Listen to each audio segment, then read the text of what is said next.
Hello, everyone.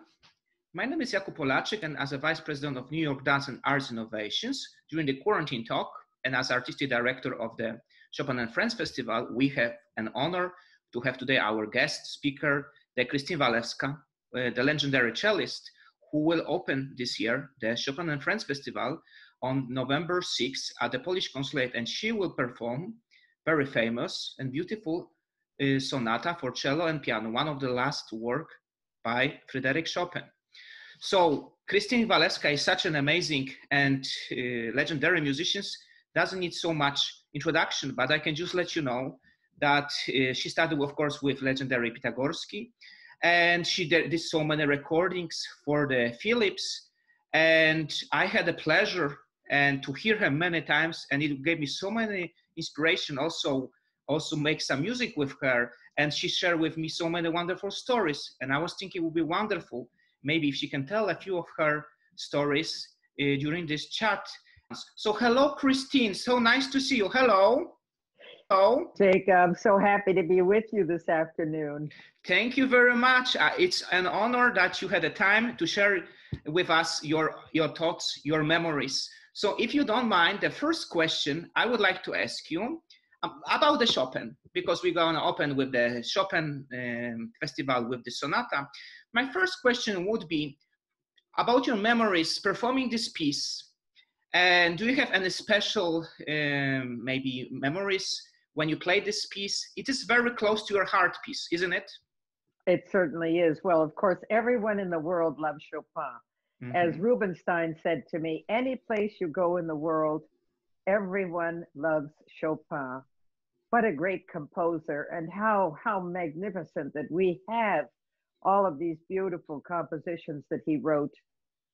Extraordinary. You know, I played the Chopin sonata, as a matter of fact, that you asked me about a memory, in Valdemosa, in the house where Chopin lived with Georges Sand. It's very humid and cold there.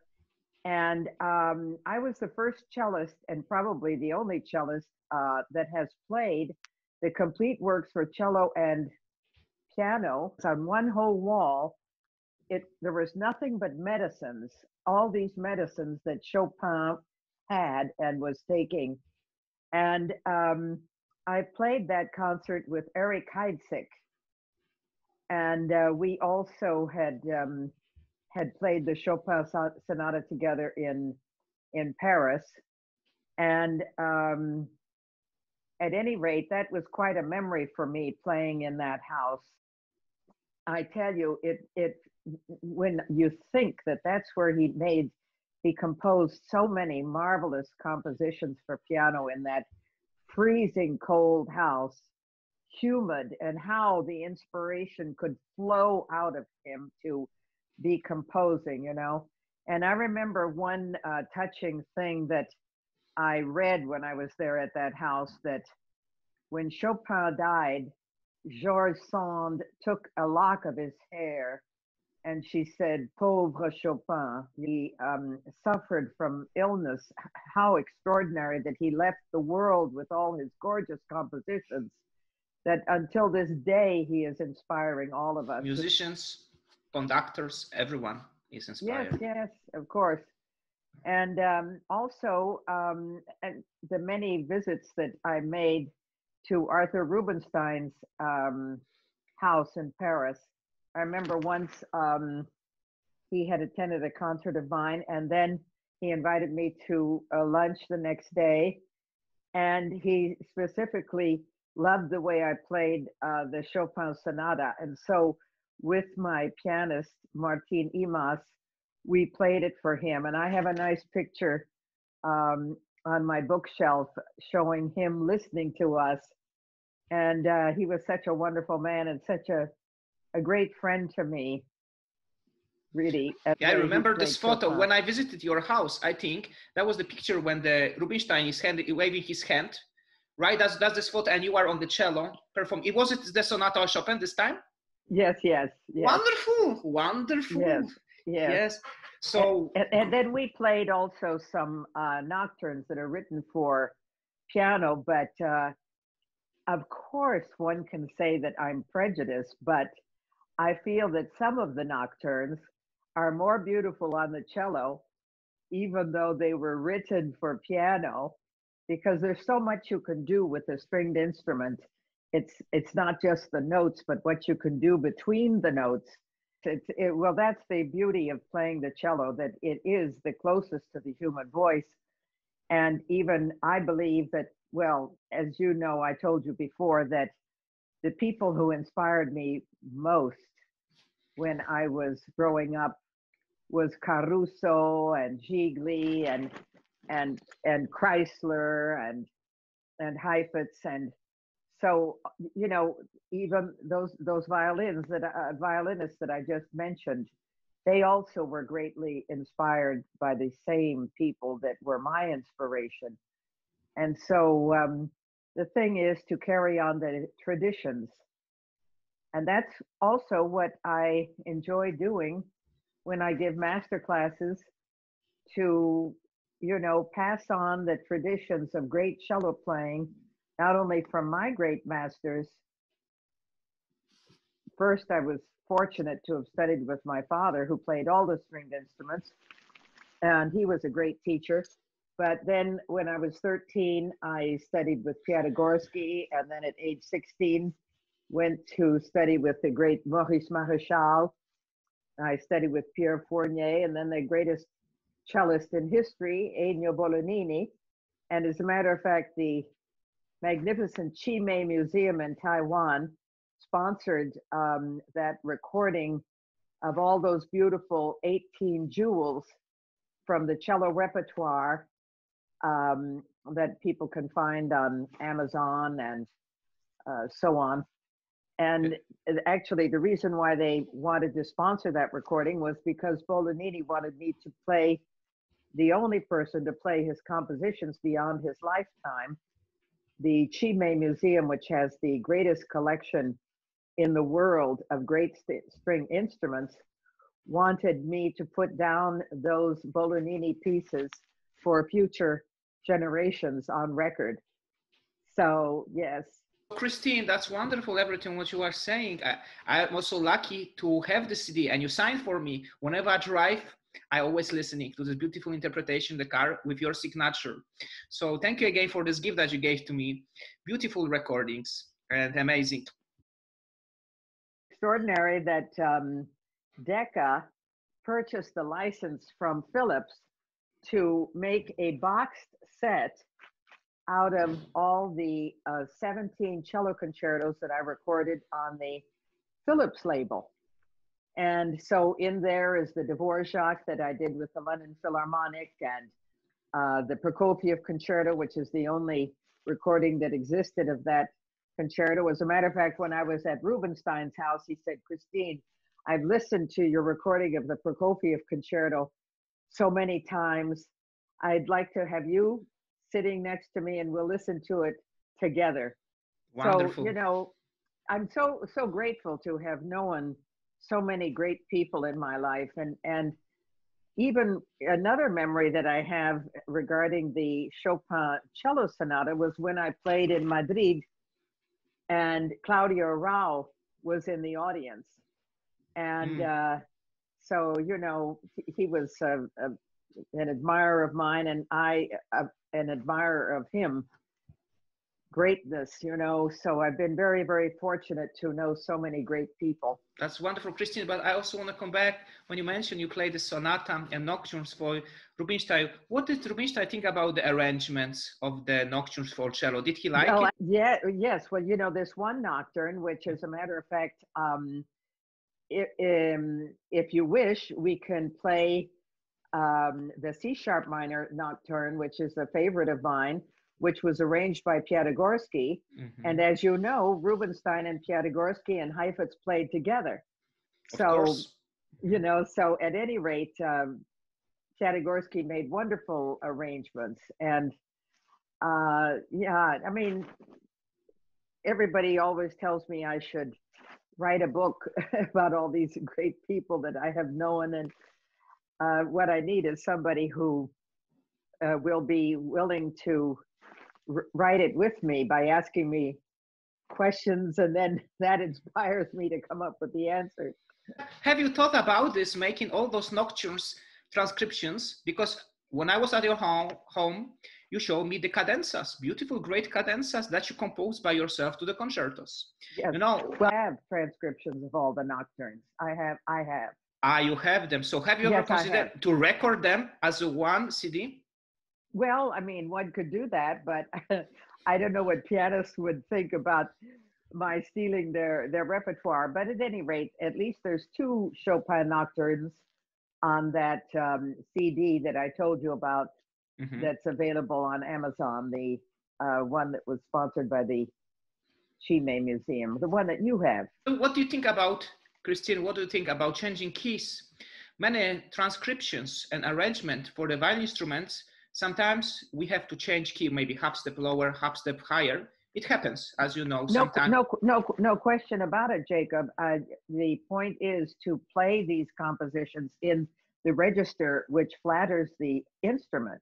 Yes. And so just as, yeah, of course, that's a given that you should make a transcription in the key that is going to be the best for the instrument. For the instrument, okay. Yes. So that, for example, nocturne E flat major might be E major, might happen like that, right? It might. Yes, yes. Yes, yes. Okay, Christine, also, so tell us, I want to come back also, because now we are talking about the Chopin, and I'm also a Polish composer. I live in Europe, but I'm a Polish composer, and I know you share with me wonderful stories with Poland, because your last name sounds Polish, Walewska. It is which Polish, is no Polish. about it. So tell us about that, about your trips to Poland and about this Polish connection. Well, of course.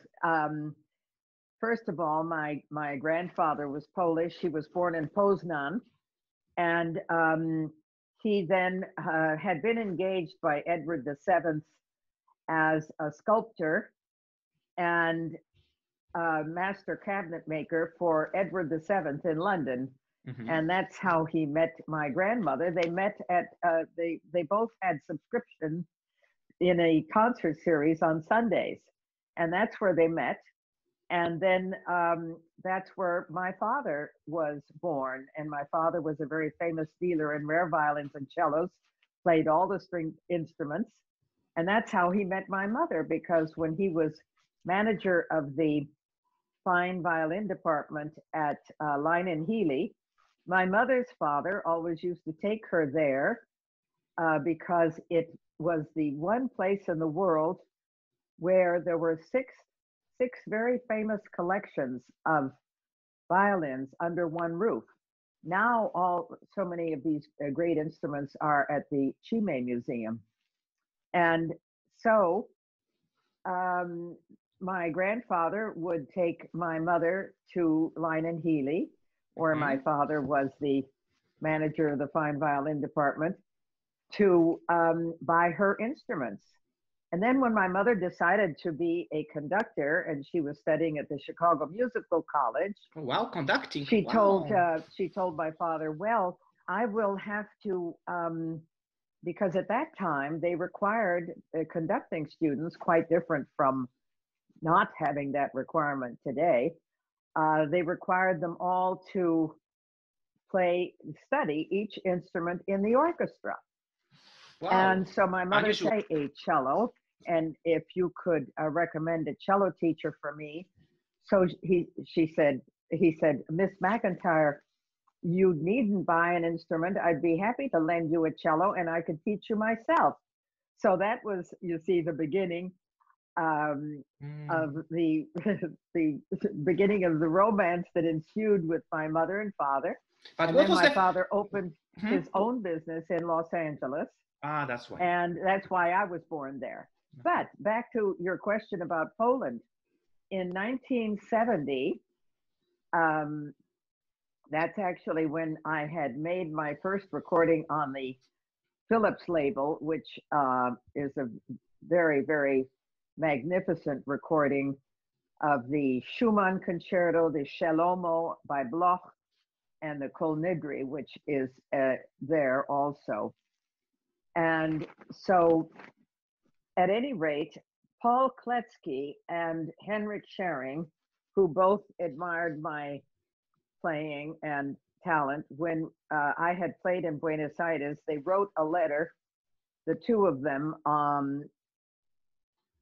Paul Kletsky on one side and Henrik Schering on the other, saying to the Polish government agency, which at that time was Pagart, they wrote saying, you must invite this great young cellist to play in Poland.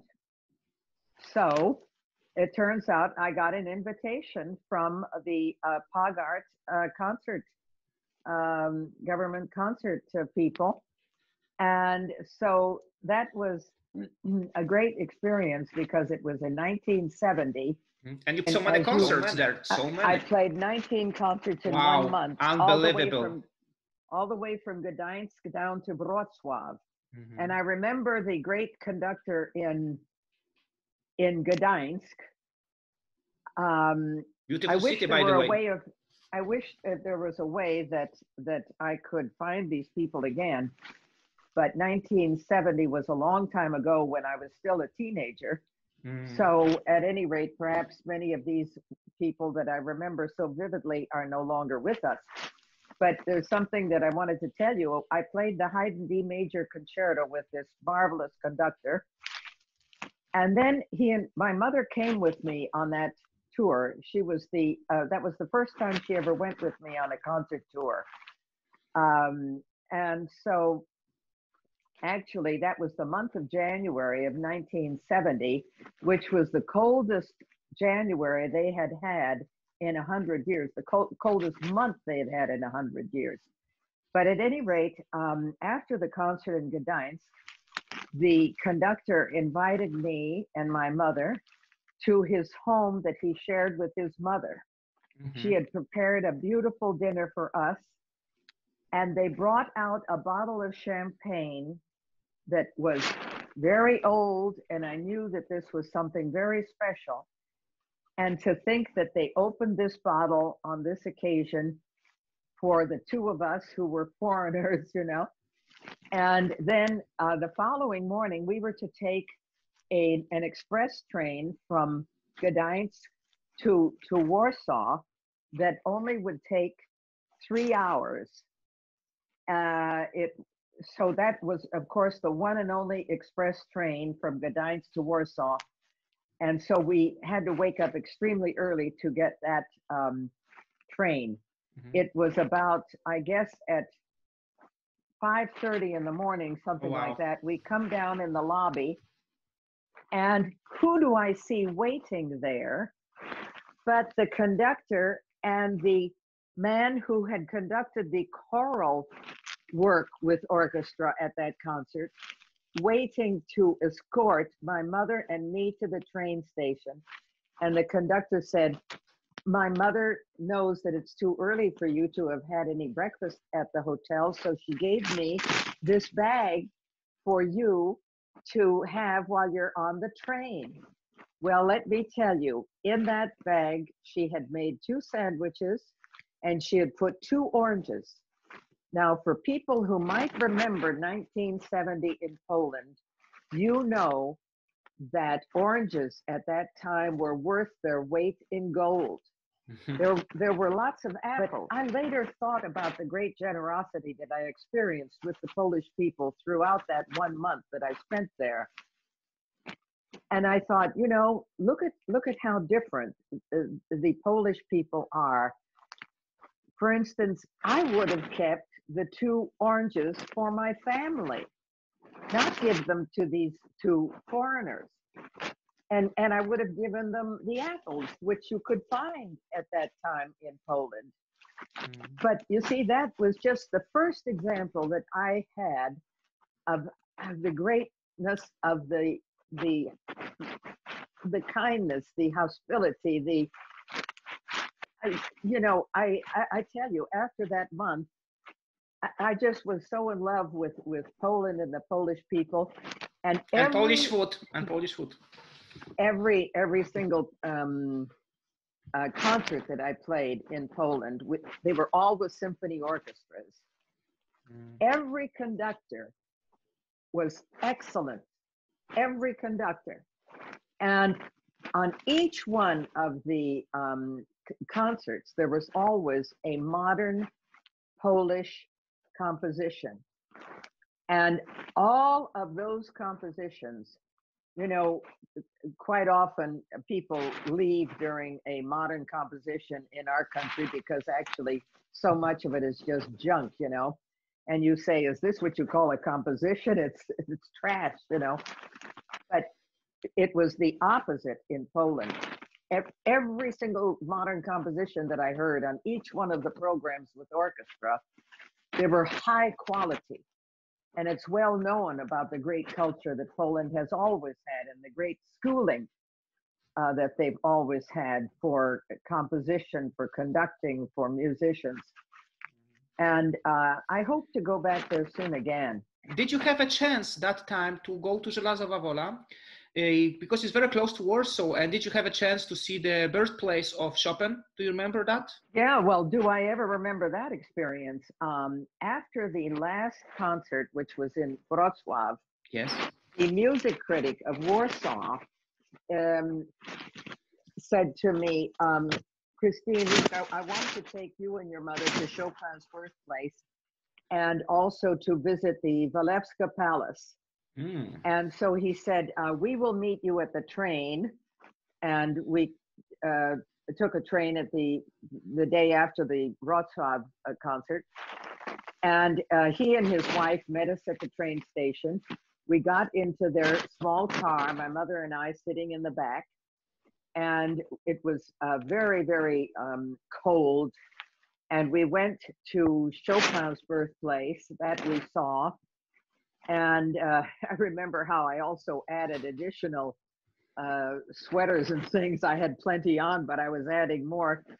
And then we were driving on the way to the Walewska Palace, and the wife said to him in German, Vorsicht, die Straße ist sehr glatt. The street is very slippery. And he said, Nein, es ist gut kontrolliert.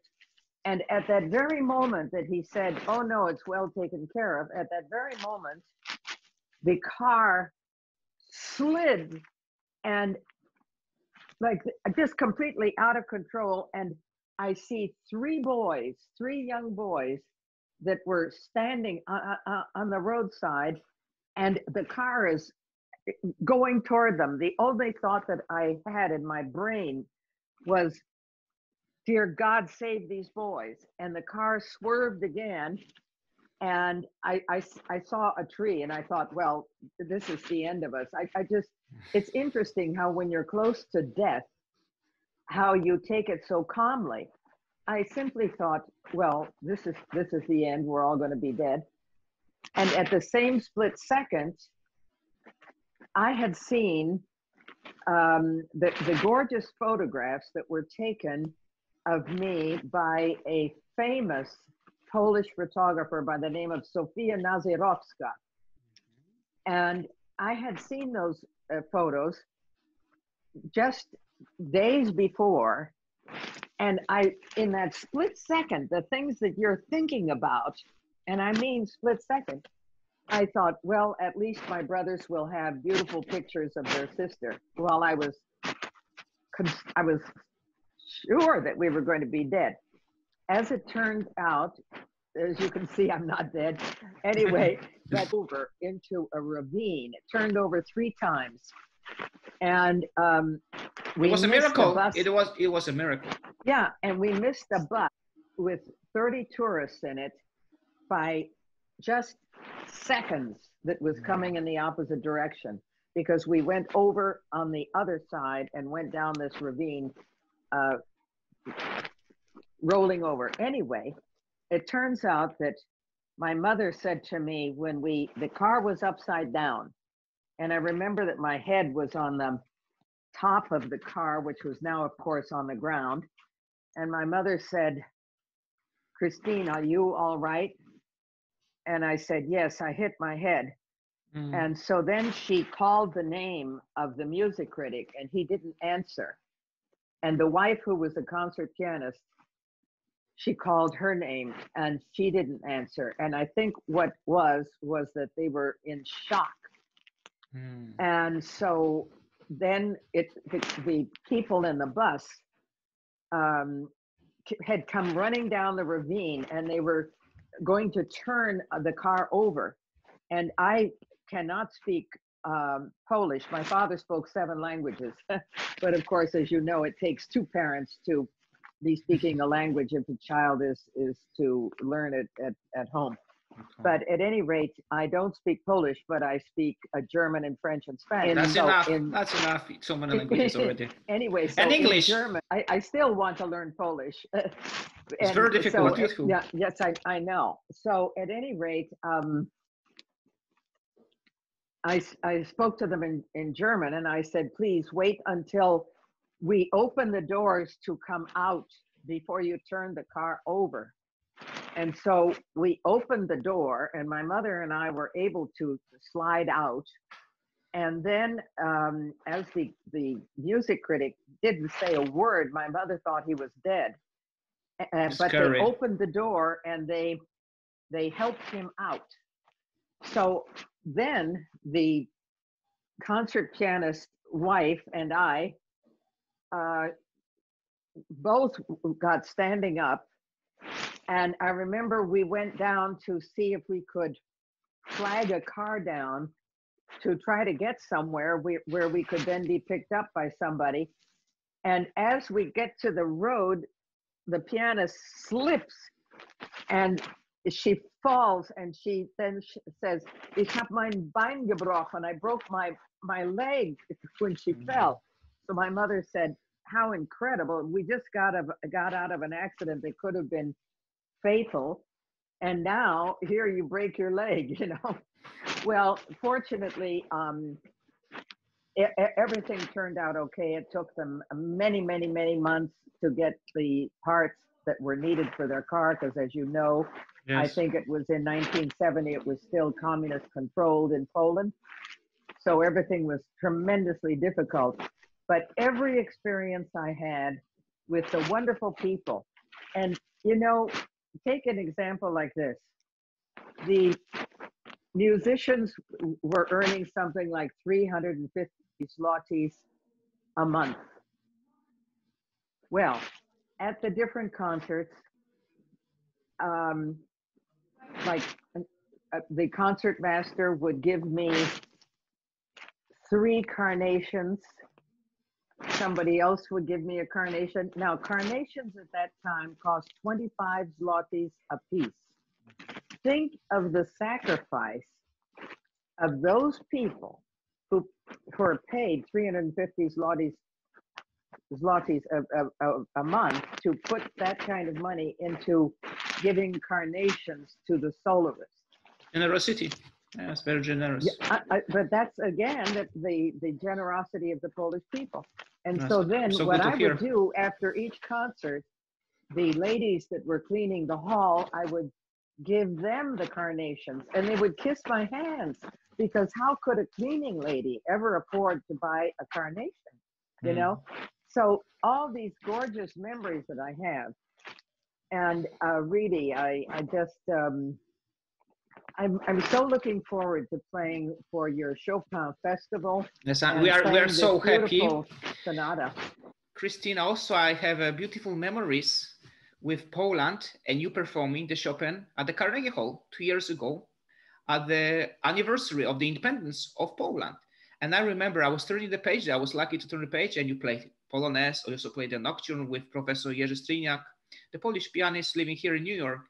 So could you tell us also about those memories with this concert? Well, yes, you know, that was for the 100th year celebration of the independence of Poland. That's so right. It was wonderful to be a part of that celebration in Carnegie Hall. And so the Chopin that we played on that occasion was the very beautiful Introduction and Polonaise Brillante of Chopin. Mm-hmm. So yes, Chopin's always close to everyone's heart, especially mine. Do you like performing?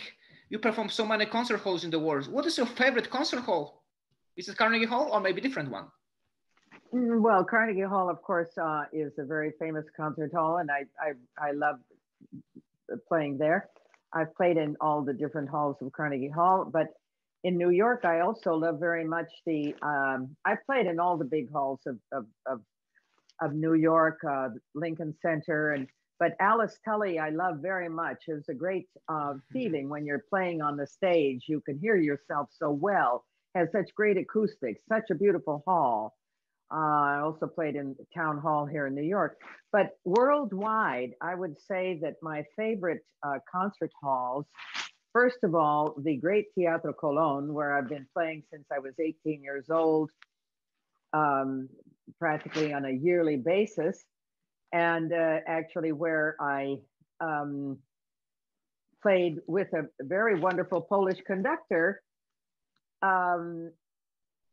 the Divorce Concerto in 1981, and it was at a dinner following that concert that I met my future husband, who was my husband So for almost special. 31 years.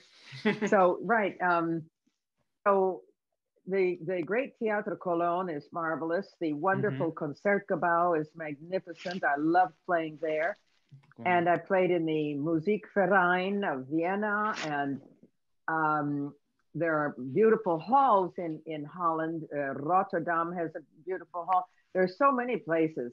In Paris, I played even when I was 18 after becoming the first American to win the first prize in cello and in chamber music. The concert that I played as a result of that prize was in the Palais de Chaillot. That was memorable. And of course, I've played in the beautiful halls of Paris. Let me tell you, for me, when I walked out on the stage of the Hollywood Bowl, it's not a hall, but it was a magnificent memory. There was almost capacity. The capacity is 18,000 people. On this occasion, they had sold 17,500 tickets. I was playing with the conductor Arthur Fiedler. We did the Saint-Saëns concerto, and to come out on that stage, and it was so dramatic to look up and see 17,500 people. That was a very inspiring. And I played also at the Los Angeles Music Center, the Dorothy Chandler Pavilion. There's also a beautiful hall in Pasadena. So practically, you know, like I mentioned to you once before, that for many decades I had a huge career everywhere. And for instance, in South America, I've played in every big hall and every little hall, wherever there's a concert hall and a piano or an orchestra to accompany me. So, you know, I've certainly seen my share of beautiful halls. But very important to mention are the beautiful halls of China and Taiwan, where I've been playing all these last years. Oh, yeah. Magnificent National Theater of Taiwan in Taipei is just extraordinary. It's so magnificent, and the outside of the hall is so beautiful. They've got painted eaves, and the you can look on YouTube, but I mean, I'm mentioning this to your listeners that the Taiwan television had recorded my recital, and then 2 months later had put it on TV in Taiwan. And one of my fans put the Adagio and Allegro of Schumann. Okay. So you can see that gorgeous hall.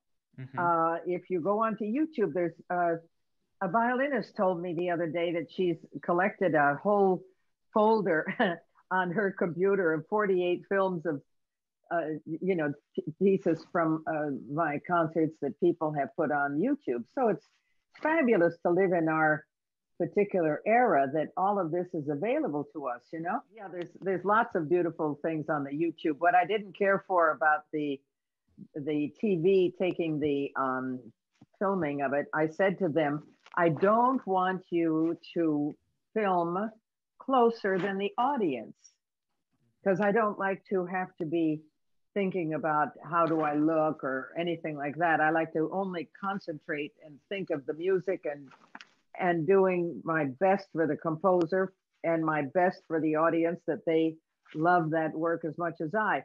But then later I saw that they didn't respect my wishes at all. They put the camera right on top of my head. So, but anyway, you can't be in control of everything that goes on. But the music is beautiful. So. Okay. I have another short question for you. What was the first piece that you ever played on the cello? Do you remember that? Yes, of course I do. It was the Bourrée from the Third Suite of Bach, which I played the first week that I picked up the cello. So grandfather of music. Me a 2-octave scale on the first night, and then on the first week, he had taught me the Bourrée from the Third Suite of Bach. So I remember it quite well. That's great. They're pretty demanding. As a first piece, wonderful. Also, Christine, now we have a beautiful background. And if you don't mind, I would like to ask you about the history of your back, of this what we can see in the back. This is your home, right? This is a 16th century tapestry, Flemish. And, you know, I love tapestries. And at the Metropolitan Museum, they have had 3 exhibitions that are absolutely unforgettable. The first one that they had, which was years ago, I was home at that time when the exhibition was going on.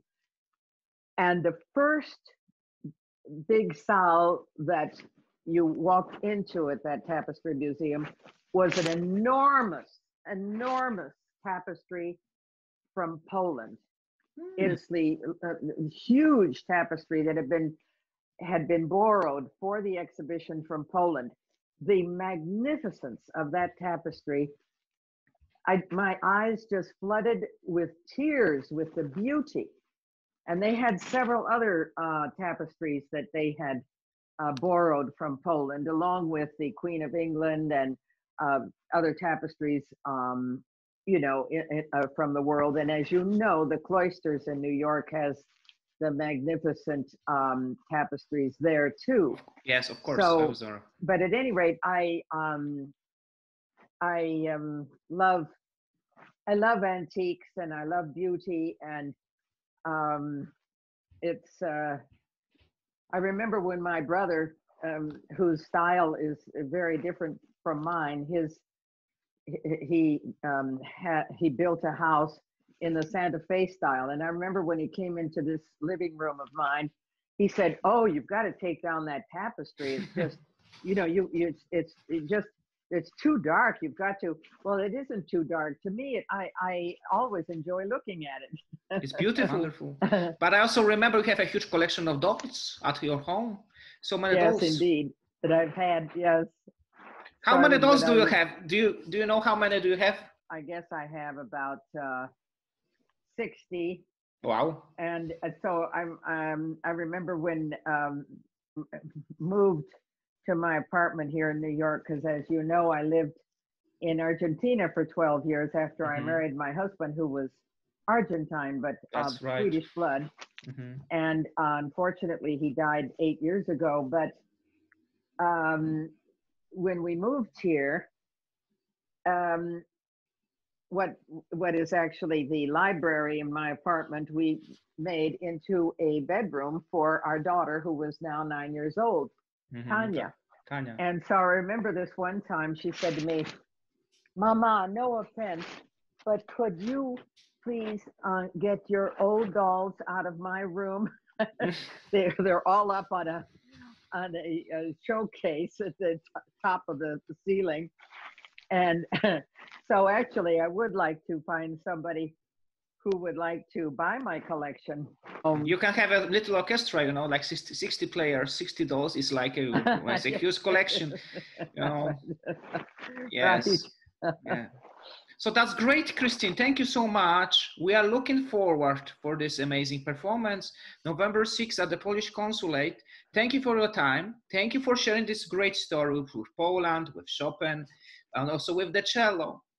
And so, I want to say something about you, Jacob. Thank you.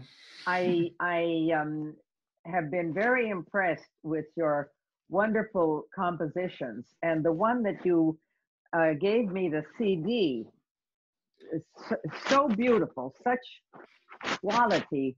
Why don't you tell your listeners about that CD?